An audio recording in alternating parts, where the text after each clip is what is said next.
नमस्कार और सादर प्रणाम। आप सभी का हार्दिक स्वागत है हमारे इस पावन ज्ञान यात्रा में, जहां शब्द केवल शब्द नहीं होते बल्कि चेतना को जगाने वाले दीपक बन जाते हैं। ये चैनल ज्ञान प्रसंग उन सभी जिज्ञासु आत्माओं के लिए है जो जीवन की भागदौड़ में भी सत्य, शांति और आत्मबोध की तलाश कर रहे हैं। यहाँ हम प्राचीन भारतीय ज्ञान परंपरा के अमूल्य रत्नों जैसे श्रीमद् भगवद गीता, उपनिषद, पुराण, संतवाणी और नीति कथाओं को सरल, सहज और हृदयस्पर्शी रूप में प्रस्तुत करते हैं। हमारा उद्देश्य केवल कथा सुनाना नहीं है, बल्कि कथा के माध्यम से चेतना को स्पर्श करना है। हर प्रसंग में छिपा होता है एक गहरा संदेश, जो हमें हमारे कर्म, धर्म और जीवन के वास्तविक उद्देश्य की याद दिलाता है।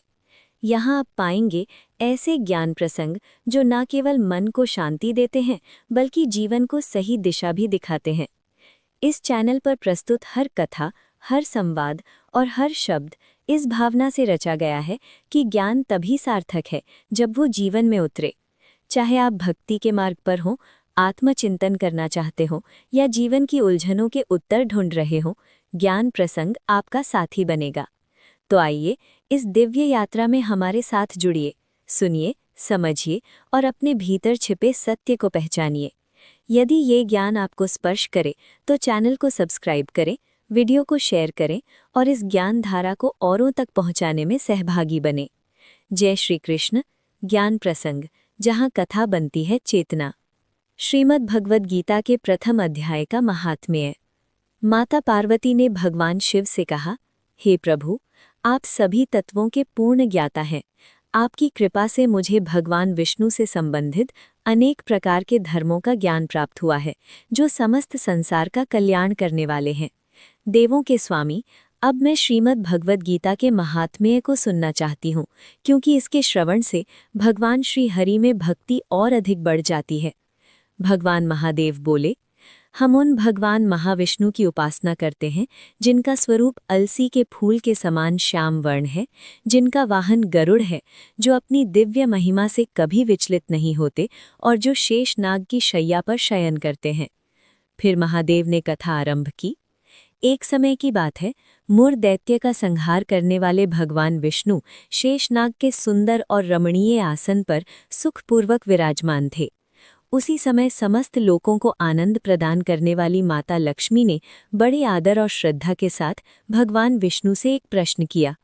माता लक्ष्मी ने भगवान से प्रश्न किया, हे प्रभु, आप पूरे संसार का पालन करने वाले हैं, फिर भी अपने ऐश्वर्य से उदासीन होकर इस क्षीर सागर में शयन करते हुए प्रतीत होते हैं, इसका क्या कारण है? भगवान ने उत्तर दिया, हे सुंदरी, मैं वास्तव में सो नहीं रहा हूँ, मैं उस परम तत्व का अनुभव कर रहा हूँ जिसे अंतर्दृष्टि से जाना जाता है। अपने भीतर स्थित उसी दिव्य माहेश्वर तेज का साक्षात्कार कर रहा हूँ। देवी, यही वो तेज है जिसे योगी जन अपनी तीक्ष्ण बुद्धि से अपने हृदय में देखते हैं और जिसे विद्वान वेदों का परम सार मानते हैं। वो तेज एक है, नित्य है, स्वयं प्रकाशमान है, आत्मस्वरूप है और रोग शोक से पूर्णतः रहित है। वो अखंड आनंद का स्रोत है, निष्क्रिय होते हुए भी सर्वव्यापक है और द्वैत से परे है। संपूर्ण जगत का जीवन उसी पर आधारित है। मैं उसी दिव्य तत्व में लीन हूँ, इसी कारण तुम्हें ऐसा प्रतीत होता है कि मैं निद्रा में हूँ। माता लक्ष्मी ने कहा, हे ऋषिकेश, आप ही योगियों के ध्यान का परम लक्ष्य हैं। फिर भी ये जानकर मुझे आश्चर्य हो रहा है कि क्या आपके अतिरिक्त कोई और भी ऐसा तत्व है जिस पर ध्यान किया जा सकता है? इस चराचर संसार की रचना और संहार आप स्वयं करते हैं। आप सर्वशक्तिमान हैं। ऐसी स्थिति में यदि आप उस परम तत्व से अलग हैं, तो कृपया करके मुझे उसका स्पष्ट ज्ञान कराइए। भगवान ने उत्तर दिया, हे प्रिय, आत्मा का वास्तविक स्वरूप न तो द्वैत में बंधा है और न ही अद्वैत की सीमाओं में। वो भाव और अभाव से परे है। उसका ना कोई आरंभ है और ना अंत। वो शुद्ध ज्ञान के प्रकाश से ही जाना जा सकता है और परमानंद स्वरूप होने के कारण अत्यंत दिव्य और सुंदर है। वही मेरा सच्चा ईश्वरीय स्वरूप है। आत्मा का ये एकत्व ही सभी के लिए जानने योग्य सत्य है। श्रीमद् भगवद गीता में इसी एक आत्म तत्व का प्रतिपादन किया गया है। भगवान विष्णु के अत्यंत तेजस्वी वचनों को सुनकर माता लक्ष्मी के मन में एक शंका उत्पन्न हुई। उन्होंने निवेदन किया, हे प्रभु, यदि आपका वास्तविक स्वरूप पूर्ण आनंदमय है और मन और वाणी की सीमा से परे है, तो फिर गीता उस परम तत्व का बोध कैसे कराती है? कृपया मेरे इस संदेह को दूर करें। भगवान विष्णु बोले, हे सुंदरी, ध्यान से सुनो। गीता में मैं स्वयं अपने स्वरूप और स्थिति का वर्णन करता हूँ। गीता के 18 अध्याय मेरी वाणी से प्रकट हुई दिव्य मूर्ति के समान है। इसके 5 अध्यायों को मेरे 5 मुख समझो, 10 अध्यायों को मेरी 10 भुजाएं जानो, 1 अध्याय को मेरा उदर और शेष 2 अध्यायों को मेरे चरण कमल मानो। इस प्रकार श्रीमद् भगवद गीता 18 अध्यायों से बनी मेरी साक्षात वाणीमयी ईश्वरीय मूर्ति है। केवल इसका ज्ञान ही महान पापों का नाश करने वाला है। जो उत्तम बुद्धि वाला व्यक्ति प्रतिदिन गीता का 1 अध्याय, आधा अध्याय या फिर 1 आधा या चौथाई श्लोक का भी अभ्यास करता है, वो सुशर्मा के समान मुक्त हो जाता है। तब लक्ष्मी ने जिज्ञासा से पूछा, हे देव, ये सुशर्मा कौन था? वो किस जाति का था और किस कारण उसे मोक्ष की प्राप्ति हुई? भगवान ने कहा, हे प्रिय, सुशर्मा अत्यंत दूषित बुद्धि वाला मनुष्य था। वो पापियों में भी सबसे आगे था। उसका जन्म ऐसे ब्राह्मण कुल में हुआ था जहाँ न वेदों का ज्ञान था और न ही शुभ आचरण। वो न कभी ध्यान करता था, न जप, न यज्ञ करता था और न ही अतिथियों का सत्कार करता था। वो विषय वासनाओं में पूरी तरह डूबा हुआ था और अपनी आजीविका हल चलाकर और पत्ते बेचकर करता था। उसे मदिरा पीने की आदत थी और वो मांसाहार भी करता था। इसी प्रकार उसने अपने जीवन का अधिकांश समय व्यर्थ ही बिता दिया। एक दिन वो मूढ़ बुद्धि से पत्ते लाने के लिए एक ऋषि की वाटिका में भटक रहा था। उसी समय काल का रूप धारण किए हुए एक काले सांप ने उसे डस लिया, जिससे उसकी वहीं मृत्यु हो गई। मृत्यु के बाद उसे अनेक नरकों में जाना पड़ा और वहां भयानक यातनाएं सहनी पड़ी। उन कष्टों को भोगने के बाद वो फिर पृथ्वी लोक लौटा और इस बार उसका जन्म बोझ ढोने वाले बैल के रूप में हुआ।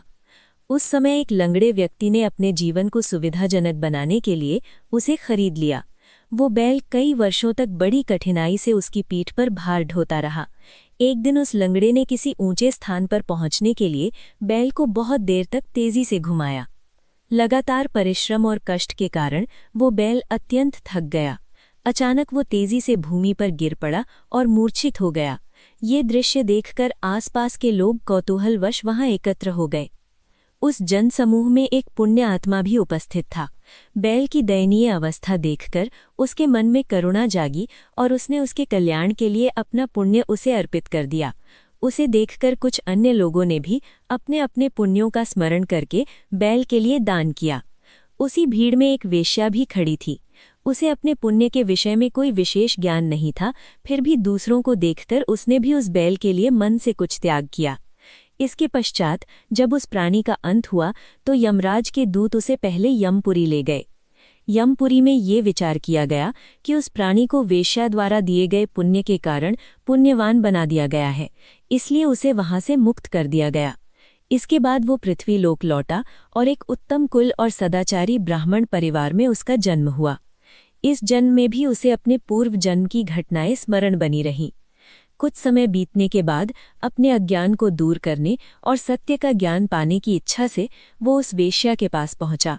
उसने अपने पूर्व जन्म की बात बताते हुए उससे पूछा, तुमने ऐसा कौन सा पुण्य दान किया था जिसके प्रभाव से मुझे ये उत्तम जन्म प्राप्त हुआ?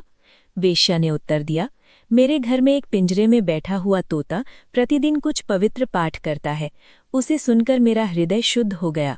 उसी शुद्धता से उत्पन्न पुण्य को मैंने तुम्हारे लिए अर्पित किया था। इसके बाद दोनों ने उस तोते से इस विषय में पूछा। तब उस तोते ने अपने पूर्व जन्म का स्मरण करते हुए अपना पुराना वृत्तांत सुनाना आरंभ किया। तोता बोला, पूर्व जन्म में मैं विद्वान था, लेकिन अपने ज्ञान के अभिमान में डूबा रहता था।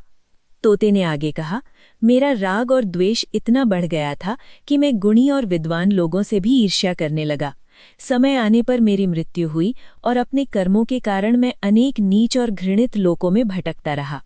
इसके बाद मुझे इस संसार में आना पड़ा। दुष्ट वाणी और अत्यधिक निंदा करने के कारण मेरा जन्म तोते की योनि में हुआ। पापी होने के कारण मैं बचपन में ही माता पिता से बिछुड़ गया। एक बार ग्रीष्म ऋतु में मैं तपती हुई राह पर पड़ा था। उसी समय कुछ श्रेष्ठ मुनियों ने मुझे देखा और करुणा से उठाकर अपने साथ ले आए। उन्होंने मुझे महात्माओं के आश्रम में एक पिंजरे में रखा और वहीं मुझे शिक्षा दी।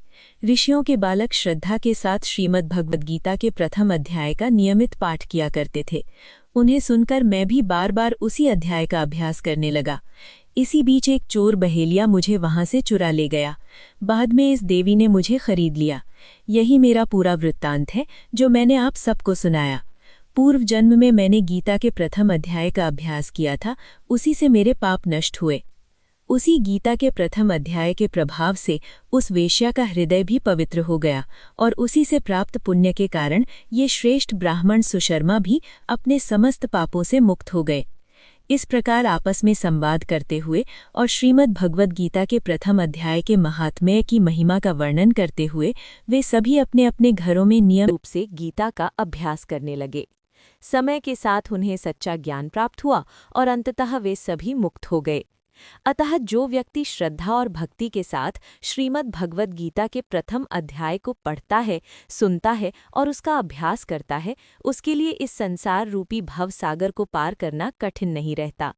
इस कथा से हमें ये गहरा संदेश मिलता है कि ज्ञान और भक्ति का प्रभाव कभी व्यर्थ नहीं जाता। श्रीमद् भगवद गीता का केवल एक अध्याय, एक श्लोक या यहाँ तक कि उसका श्रवण भी जीवन की दिशा बदल सकता है। सुशर्मा जैसा पापी, एक वेश्या और तोते जैसे जीव, तीनों का जीवन केवल गीता के प्रथम अध्याय के अभ्यास से शुद्ध हुआ और अंततः उन्हें मुक्ति प्राप्त हुई।